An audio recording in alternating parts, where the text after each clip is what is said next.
Bonjour à tous. Nous allons voir aujourd'hui comment simplifier une expression littérale. Dans cette première vidéo, on va voir quelques exemples très simples pour apprendre les règles à connaître par cœur. Premier exemple, A égale 3 fois R. Donc nous avons bien une expression littérale qui contient une lettre, la lettre R qu'on appelle l'inconnu. Comment on peut simplifier cette expression? Grâce à la première règle qui nous dit qu'on peut supprimer les signes multipliés devant les lettres et les parenthèses.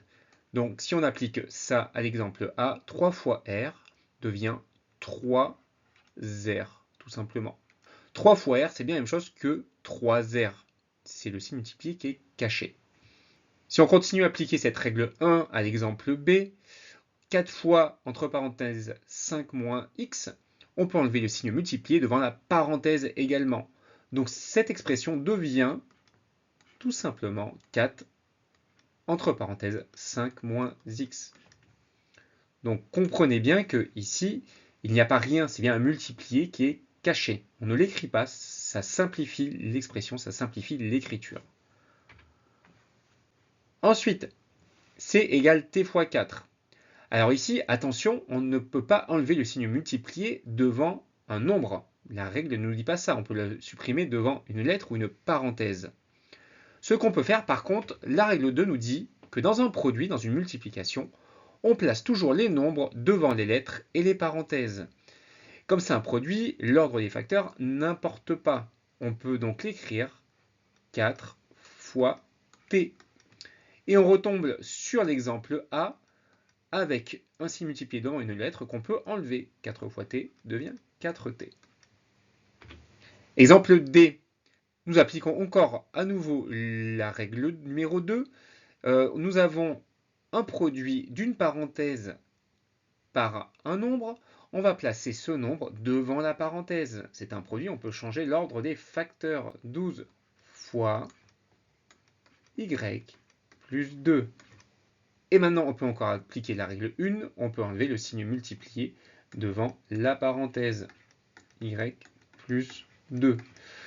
Ici, je ne l'ai pas dit pour l'exemple B, mais on ne peut pas enlever le signe plus ni le signe moins. Aucune règle ne permet d'enlever le signe plus, moins ou diviser. Il n'y a que le signe multiplié qu'on peut supprimer. Exemple E. E fois 1, si on fait la même chose que dans l'exemple C, on peut aussi écrire 1 fois E, on met le nombre devant la lettre. On peut aussi écrire 1E. Sauf qu'il y a une autre règle, la règle 3, qui dit que 1 fois A, 1A, on ne l'écrit pas 1A, on l'écrit A tout simplement. Donc ici, 1E s'écrit E directement. F. Donc là, on a des additions, on a des signes plus qu'on ne peut évidemment pas enlever. Par contre, ce qu'on peut faire, c'est que le 4 plus 3, on va le calculer. 4 plus 3, ça nous donne 7. Plus 2t, ben, ici le signe multiplié a déjà été enlevé, on n'y touche pas. Plus 3e. Ici, on aurait peut-être envie d'additionner 7 plus 2 ou 2 plus 3, sauf que les signes addition, on ne peut pas les enlever. Et une règle nous dit qu'on ne peut pas additionner des familles différentes. C'est quoi des familles différentes? C'est des produits qui n'ont pas la même lettre. Si on donne l'exemple, on peut toujours prendre, si on veut, des noms de fruits, de légumes, de ce que vous voulez pour remplacer les lettres. Imaginons que vous allez au supermarché, vous avez 7 euros plus 2 tomates plus 3 endives. On ne peut pas additionner les euros et les tomates et les endives. On ne peut pas additionner des familles différentes.